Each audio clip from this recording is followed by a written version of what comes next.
Welcome everybody to today's Lunch and Learn session. It's on succession planning, and our presenters today are Joe Devich and Ted Parrish. They both represent Newport Board Group. Newport Board Group consists of partners who have extensive experience in business strategy, operations, exit strategy, and capital markets. A little bit about Alliance Solutions Group. We're the technology consultants next door. We live and breathe construction-specific software every day. That just means we can speak your language. Our staff is very experienced with either financial management and or construction experience, from our sales team to our consultants. And we're local in the areas that we serve, which are the green states that are highlighted here. The blue dots are where we have offices. Represent a variety of software solutions. We're a Sage construction and real estate and Sage human resource partner, and we have a lot of clients. We've helped out a lot of construction businesses, and part of it is by having people like Joe and Ted, bringing good information and content to you guys. Our approach, it's just a consult, solve, and deliver process where we just want to help you find out where you are having some issues. And with Alliance Solutions Group, we're very familiar with a lot of software solutions that can possibly help, especially for construction businesses, and go ahead and get it all set up and implemented, and so everybody's happy and efficient. Everything that we do, here's our values. We want to help you limit your risk, protect your profits, and just help you get more done and make better decisions with your business processes. So with that, I'm going to go ahead and pass controls over to Joe and Ted. So give me 1 second here.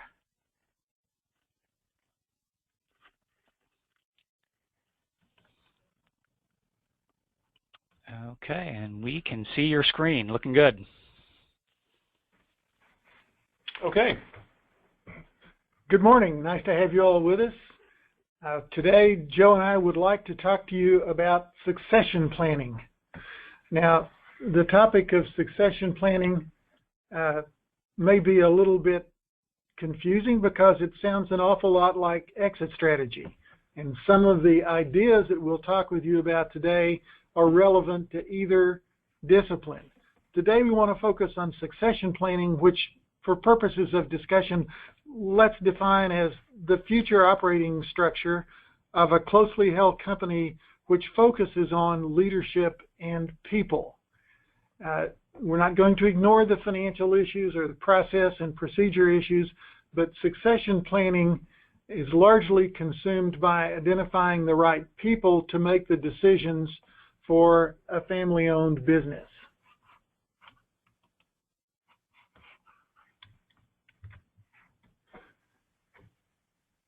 In intelligent succession planning, we really kind of focus on 5 key elements. And the key word is in the title of the discipline, succession planning. The plan is absolutely critical. All right, the plan is, of course, only as valuable and as useful as the people that you put in place to operate it. The people are only as helpful and as effective as the governance that you can put in place to help them accomplish the objectives of the family. And accomplishing those objectives is dependent very much on documents and documentation of the intent of all the parties and how it's going to operate. And then, of course, as a key element that sort of fits into all of this strategic planning is how to protect yourself in areas of taxation. So we're going to talk a little bit about each of these. First of all, let's talk about the plan. The key question, is it going to be business first or family first? And there's no right answer to that. It is a matter of what the individuals involved in the family business want for the future of their business. Is it going to be a business that actually accumulates value so that you can sell it and make some return? Or is it a business that's going to function as a lifestyle for the family? This is not a moral judgment issue. There, again, is no right answer. This is something that each of the family members needs to buy into and support with an operating plan. Is the business going to be a growth business to increase its value and its appeal, or is it going to be a niche business to continue doing what the business has always done well and satisfy the lifestyle needs of the family members? Are you going to retain it for the benefit of the family, or are you going to sell it for the benefit of the family? And both of those are key possibilities for which there's a practical way to make that decision. And then the last thing is, and one of the most difficult issues to deal with, is the timeline. This is not something that you decide, well, we're going to sell this thing in 3 months and get a maximum price for, or we're going to retain this in 3 months, but we don't have the foggiest idea of who's going to lead it or what direction they're going to lead it. So these are the key elements we'd like to talk about in a plan. The complicating factor to any succession plan, of course, is the family members. And they all operate in different levels and in different capacities within any organization. So the first thing to be aware of is that there are overlapping and often conflicting roles for each of the family members. In talking to the family members about how we're going to do this thing, you come to this, as I just mentioned, the family first or the business first considerations. Here's sort of the way that typically shapes up and how it works out. Let's just look at issues that typically come up: family employment, compensation, leadership, resource allocation, and decision making. As you can see, under each heading, family first or business first, there's some pretty different directions to be taken and require different degrees of commitment and discipline and insight on the part of the family members involved.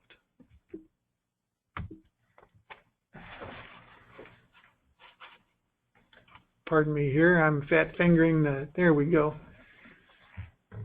First issue, if you're going to be successful in dealing with a family business, consensus on the very foundational issues is critical. And we start talking about consensus here, you will see as we go through this discussion today that there are 3 themes that are going to emerge, and we call them the C themes: consensus, clarity, and communication.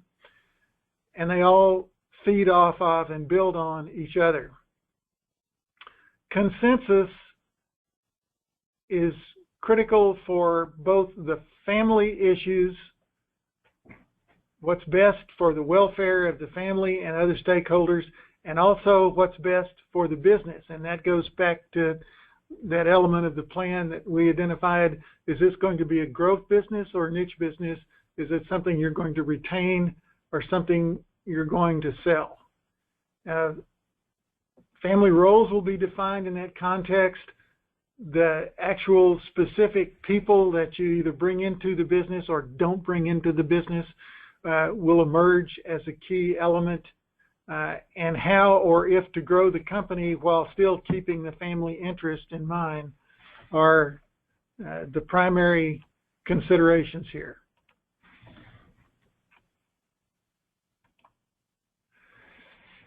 We talked a little bit about a timeline and how critical the timeline is, and the point that I'd really like to drive home for all of you is that this is not something you decide to do and execute over a 3-month period if you want to do it well. This is an example from a real case that we've dealt with in our firm. It was a large firm, and not all of you are large firms. We have sort of a variety of people here. So this particular one, as you can see, actually went a substantial length of time, 9 years. 9 years may not be the right time for your firm, but it may be 2 years, 5 years, and the steps that we talk about here in this slide are the same kinds of consideration, the same kinds of steps that you need to entertain in planning succession and exits for your firm. And again, we're talking today about succession, which is focused on leadership and people. Okay, in that light, I'd like to turn it over to Joe and let him talk to you a little bit about what people mean. Good morning, everyone. Thanks, Ted. So a really important part of the transition of the business is making sure that the people taking it over are ready to take it over. And there's a fairly precise process that you can use to help with that. And a lot of times you'll see this information and say, well, that sounds like a big company. That's not really for me. Well, the fact of the matter is, no matter how formally you choose to implement it, the concepts and the ideas are the same no matter what size of the business. And we recommend that you give a fair amount of thought to how you select and develop the people that you plan to take over the business. So I believe the statistic is over 90% of all family businesses fail to make the third generation. And that is a key issue, often because the proper plans have not been put in place and the proper development has not taken place. And then finally, the proper roles have not been defined to ensure that once the transition does happen, it's clear who's going to do what and who's not going to do what.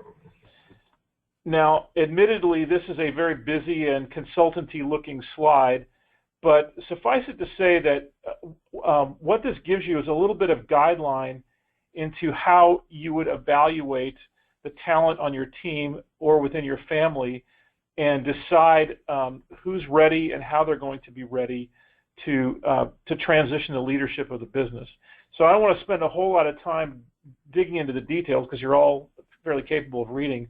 But the point is, have a process, have an evaluation, and whether it's as simple as a cocktail napkin or as complicated as an HR document, knowing how people are performing and what your expectations are of them is vitally important as you prepare to transition the business. So how do we create that formal succession plan? And again, I use the word formal, but it can be as informal as works for you as long as it's a clearly directed plan. I once was told by a mentor in business that the day you become the CEO is the first day you should start looking for a new job. And what that translates to here is that the minute that you are the owner or the president or the head of your business, you really need to be thinking about who's going to be taking it over. One of the things that was maybe the most impressive about Jack Welch when he was the leader of General Electric, which, you know, a giant company with all kinds of issues and problems, is he spent almost 90% of his time on succession and identifying the key talent in his organization and developing those people to be sure that when it was time for him to go, that he had not only one but many successors. And what you take away from that is that not only did they pick a successor, Jeff Immelt, who's still the CEO of that company, several of the people that he had in line have also become CEOs of other prominent companies. So the point is, it's not too much effort to make sure that you're developing and selecting the leaders for your future. The other thing is developing their careers. Oftentimes, as owners or presidents of these construction businesses, you've developed relationships over the years that are critical to your success. And have you given those tools and made those introductions and started to transition those relationships as part of your transition plan? So not only is the career development process understanding the kinds of skills that people need, but also the relationships and making sure that those relationships can be passed on appropriately so that you don't lose momentum and don't lose some of the key value of your business. The other thing is that you can get advice there, and there are multiple ways to do it. A lot of people will talk to their attorneys. A lot of people will seek outside help through consultants, which is something that we specialize in. You could if you have a board of directors, you can turn to your board, or you can increase your board to include outside parties with different sets of eyes who can help you evaluate and develop the talent.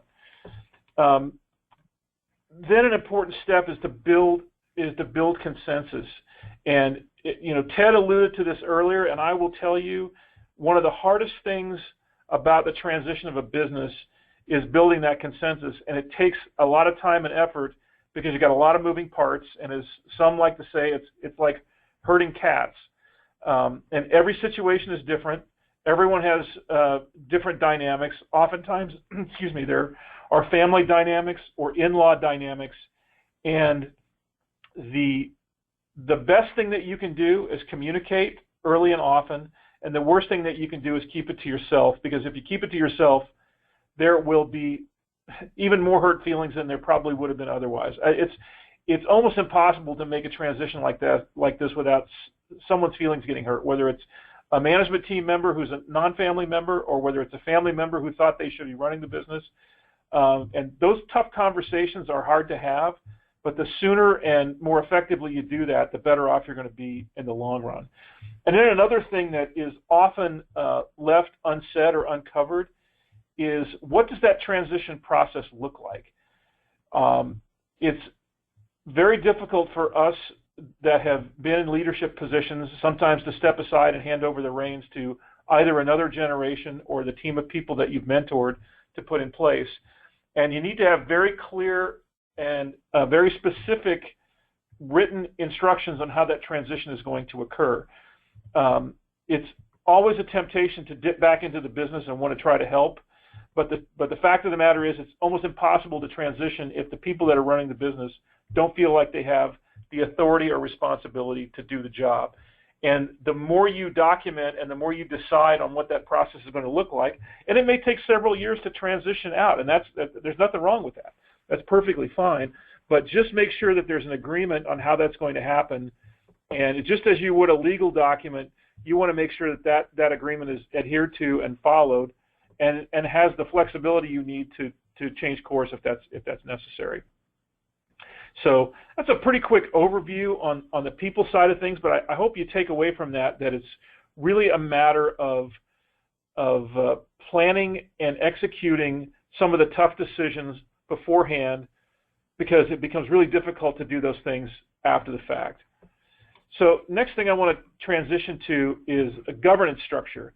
And again, it sounds like very big company stuff, and all big companies deal with governance, whether to have a board of directors, what the processes and policies should look like. And again, I'm not suggesting that you have to look like a Fortune 500 company, but governance structure is really important and can give you a lot of help in not only running the business, but helping transition the business. So I think the most important point that I want to make here is that having that structure in place takes a lot of the burden away from the owner or leader of the business in terms of what's going to happen next and how and why. So it provides a structure and a set of rules and guidelines that allows you to manage that transition appropriately. And as I said, the more you deal with the people side up front and the process side up front, the smoother it's going to be. And the rules are in place, and there's no lack of clarity about what the rules should be.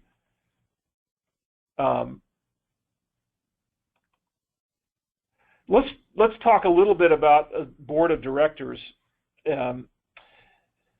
There are two kinds of boards actually that might make sense in this context. One is the actual directors, and that will depend somewhat on your corporate structure and what the requirements are there. But one of the things that we found to be extremely important is to find outside sources to help provide a fresh perspective and a fresh set of eyes and ears to your business. And that could come in one of two forms. You could either form an advisory board, who would be typically external parties who have industry expertise or particular niche expertise that you need to help provide advice to the owners and management team. The other is the formal board of directors. And again, we recommend that any board tries to expand beyond just the family to make sure that you have other points of view and that you can have critical thinking. critical thinking is very important to make sure that you're seeing things that if you've been deeply involved in the operation of your business, you might not have seen. So we believe outside independent board members, make sure that the board responsibilities and role is really clear, and ultimately that the board has the authority that it needs to direct the future of the business.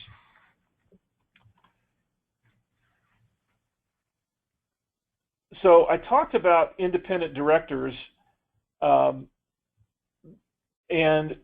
as many of you probably know, a lot of times that as you expand the board, it'll be trusted non-family members. But I think what I want to emphasize here is that going outside your sphere, seeking advice and help beyond the four walls of the company or within the tight family circle is really critical. You can gain new connections, new relationships, new insights, new perspectives on the market, new perspectives on technology. For example, one of the things that I've seen be really effective in the boards is, especially as technology is changing rapidly, making sure that you can incorporate that technology appropriately into your business. We've seen that major transformations, particularly in the construction industry, by the proper application of technology to make sure that you run as efficiently as you can, and more importantly, that you have visibility to how your business is operating and you can make sound decisions. I would liken it to flying an airplane without instruments. If you have good instruments, it doesn't matter if you're in a storm, you still can gauge where you are. So I'd like to just wrap this section by saying, don't be afraid to seek outside advice, whether it's people you know, whether it's third parties like our company, our firm, or others. It can always be helpful to have that perspective. Now I'm going to turn it back over to Ted to talk a little bit more about how you structure the transition, and with the caveat that we're not a law firm and we're not going to give you legal advice, but there is some structural advice that I think can be very helpful. Thank you, Joe. We want to talk a little bit about the building blocks, if you will, for a good succession. And remember we said early on that we were going to talk about consensus, clarity, and communication. And I think you've seen both those words and those ideas communicated so far through the points we've made. Well, the documents and the structures that you put in place to facilitate a succession are where you get clarity. All the parties agree on what the intent is. It's much easier to make sure that the intent becomes reality. It's also much more effective means of identifying and limiting your risk. People know what to do. The procedures are clear. You know what it's going to take to complete a plan. It's a clear basis for valuation if you're talking about an exit strategy.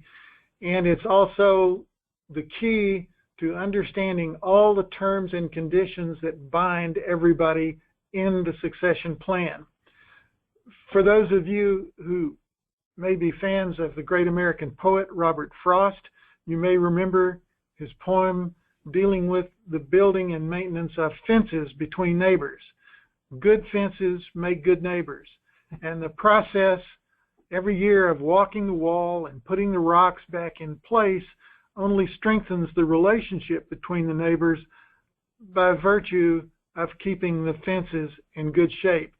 That's a great analogy for what happens in a succession plan or an exit strategy. Sort of the foundational document here is a buy-sell agreement among the business owners. And this is valid whether you're actually selling control of the business or retaining the business within a family. This is the mechanism that determines who becomes a new owner.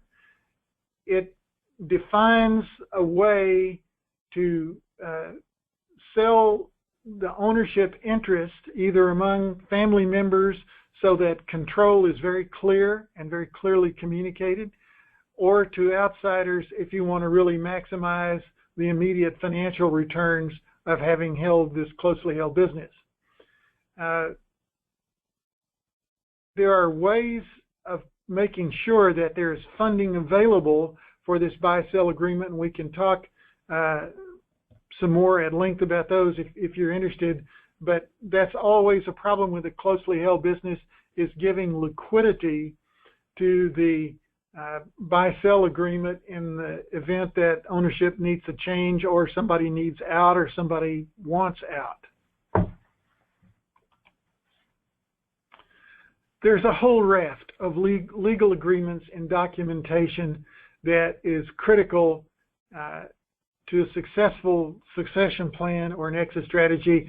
I'll not read these to you, but take a look at these and kind of compare it to your own situation, and you'll probably identify some additional items that may not be included in this list.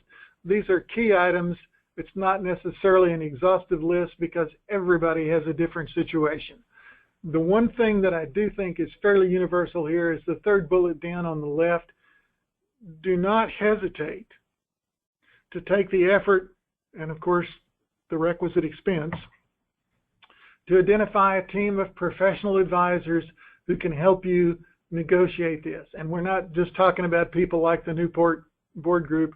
We're talking about attorneys, CPAs, even bankers and potential financial advisors.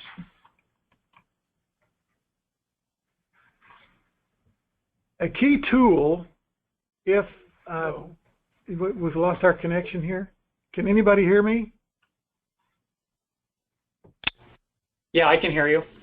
Back. Okay, we got an indication here that a connection has been lost, and I just wanted to make sure we were all still together in this thing.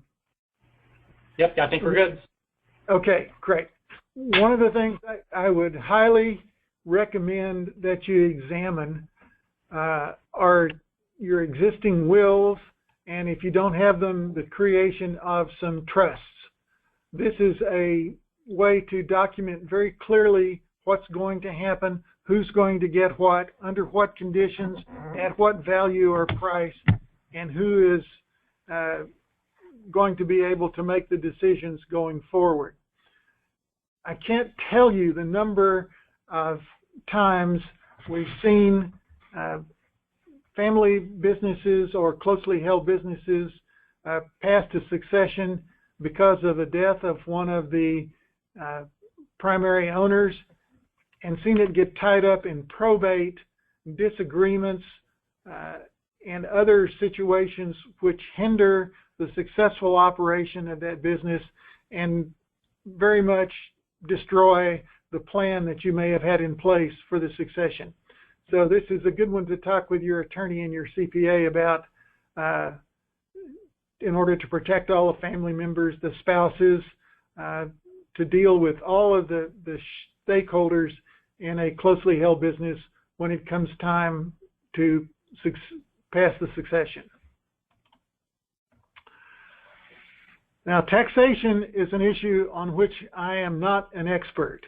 I would be successful if I could just identify the right questions to be asked, and there are so many that's difficult to do. Once again, the presence of a competent advisor is very critical here. But there are structures and processes available to help protect you from burdensome taxation in some of these succession issues. Income tax considerations, and I could not explain the code in either one of these, but there are things that come up fairly frequently, and it's the kind of question you ought to be asking your advisors. And then there are some structures available to help you manage those kinds of questions, which again are available. They're not overly complex, but they need to be exercised judiciously and carefully to make sure that the benefits are maximized. And these are three of a number that are pretty widely available. Again, if you really want to examine all the issues of taxation that are going to affect your particular situation, this is just not even a comprehensive start. It's a place maybe where you could introduce the topic to your attorney or your tax accountant and get much deeper insight than we have the time or the skill levels to communicate here. So, after a brief discussion, let's talk about summary takeaways from what we've said so far, and hopefully this will give us a chance to get into some of your questions and answer some things that may be more specific. Item 1, no progress is made without a good plan. As Joe said, it can be a very formal plan or it can be a napkin plan, as long as everybody involved has agreed that that is the plan and that's what we're going to do. The plan identifies the key decisions and who's going to make them and how the benefits are expected to be distributed amongst the plan participants. There's another element that is sort of intuitive, but we maybe really ought to emphasize, is that once you make the plan and decide what the decisions are, your business strategy and structure has to be supportive of that plan and those objectives. If you decide that you're going to have a growth business and make a strategy that is for a niche business, you're doomed to struggle.